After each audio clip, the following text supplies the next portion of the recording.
This is Channel 2 News, coverage you can count on. Do you want us to close the brothels, yes or no? Lyon County Commissioners work today on giving residents a say on the future of brothels.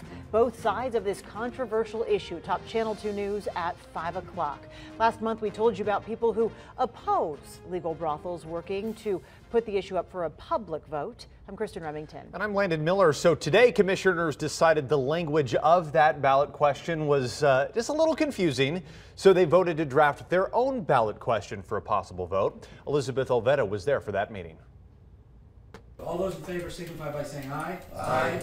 Opposed? Let the record show the item passes 5-0. The Lyon County Board of Commissioners unanimously voted to draft a more clear potential ballot question, asking voters if they want to ban or keep legal brothels. County Manager Jeff Page says the language on the current anti-brothel referendum is confusing. A yes vote actually meant you were freezing the code, a no vote meant you were closing the brothels. So it was confusing to the public to begin with. Page adds that the way it's written now would also make it difficult for the board to make any possible changes. It would make it much more difficult to change it in the future if concerns come up. Which is why Page will write up a new, more concise advisory ballot question for voters. Let's put it out, let the people make a decision. Thank you for listening. The petitioners are actually in favor of the rewrite and agreed to abandon their referendum. The whole purpose behind the referendum was to be able to bring the law before the people so that they could decide. Both sides agree with the decision to clarify the potential ballot question's wording for voters. The people who are affected by this industry in this community